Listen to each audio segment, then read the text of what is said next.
Yo, this is the Ancient Texan, middle of July, late afternoon in Maryland. And if you hear some rumbling in the background, that would be thunder. If you hear a little something like rain on a tin roof, that would be the gazebo I'm sitting in. For you on the podcast, it's hard to see, but for you guys on YouTube can see it. You'll see little raindrops probably over the lens.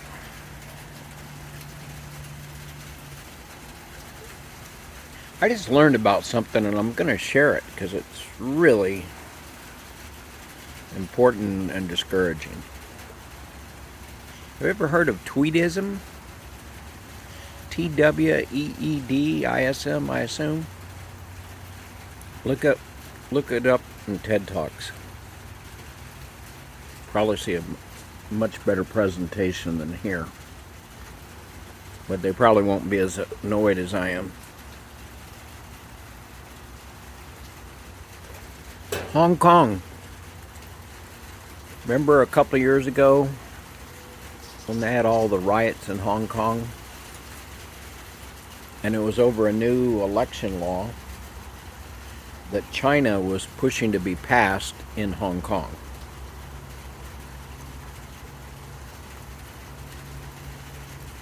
And it's really amazing how simple it seems and how bad it is. The new law said there'd be a two-step election process. The first step would be those that the candidates are nominated, and then step 2 would be the election. And it turned out that there was going to be a 1,200 people nominating committee group, pick candidates, and then the rest, all the people would get to vote on the candidates nominated. Well, that turned out to be 0.02% of the population would be the nominating committee. How did people get on the nominating committee? Communist Party. How do you get in the Communist Party? The Communist Party picks you. It's a tight loop. So I was listening to this and I said, oh, what nonsense, the Chinese government does. Right? That's ridiculous. My own special way of saying ridiculous.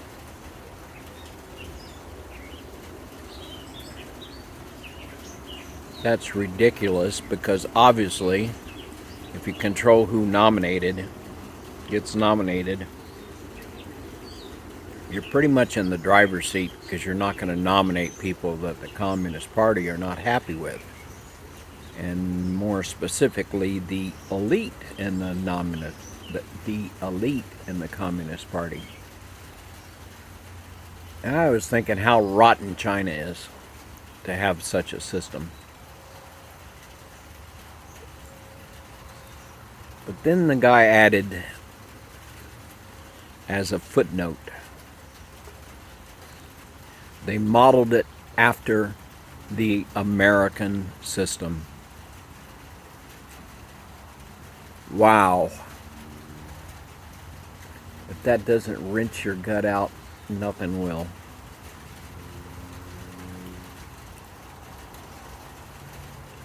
Guess where the candidates get their money to run in a primary?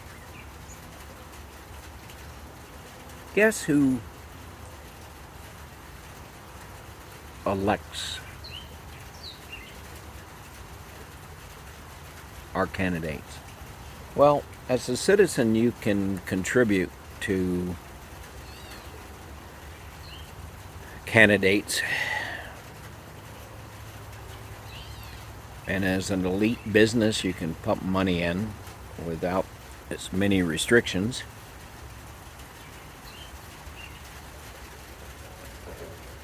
But if you take all the money and look to see the people behind that money, it turns out that 0.02% of our people, a mixture of elites and private citizens, 0.02%. Wow, what a coincidence. They modeled it perfect. And this goes way back in our history. Some of the Federalist Papers apparently discuss this topic.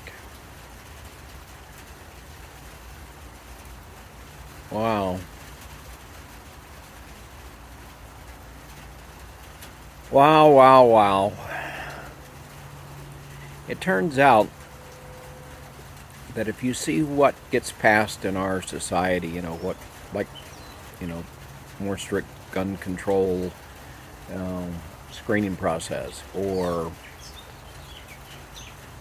college being more paid for by the government, or fixing the Social Security system, or 1,000 other things that would pass if the majority had a say, if the majority happened to live in a democracy instead of a Tweedism. It's very close to the same word for tweet. I think that's kind of ironic.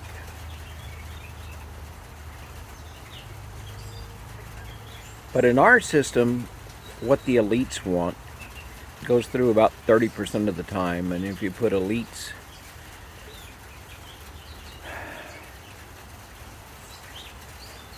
plus the people that, the lobbyists, the special interest groups together, which also come from the elites, the money for them, you have a pretty good prediction of what passes Congress, what passes your state legislature. Tweedism. It's not democracy, don't get it confused. It's like letting someone else nominate your plumber based on which of them happens to support the nominating committee. Like your Better Business Bureau. That's not fair because they have a little more vested interests. But you get it. You're not stupid. It's a complete illusion that you live in a democracy. It's an illusion. It's not reality. It's not reality. And that's even before you do stuff like exclude, say, blacks from the voting booth, or making it hard on people to vote because they have to get off work, instead of doing like Bernie Sanders Day, make it a holiday like they do in Australia. People that care about their democracy. We don't care about our democracy. We might care about having a democracy. But we're like those students in Hong Kong. And of course it did riots, and the students realized that that was a really crappy setup, which most Americans don't realize. So hats off to the students in Hong Kong for protesting for us. We're talking about Ukraine doing a war for us, a proxy war. The Hong Kong students were doing a proxy protest, and they lost. They went down the tube, and the Chinese government, just as they feared, tightened the belts, tightened the noose around their necks. And this last year, there's been a lot of noose tightening. America, we're used to it. We hang here by our nooses and don't even know it. Don't even know the word Tweedism. I don't think I'm the only dumbass in the room. Look it up on Twitter, and I'll try to look it up and put it in the text for this podcast or YouTube, depending on which one you're listening to. Well, it started to rain here. It's getting kind of dark. Kind of like in the unraveling of America. This is your ancient Texan. Hoping you become agitated. Namaste.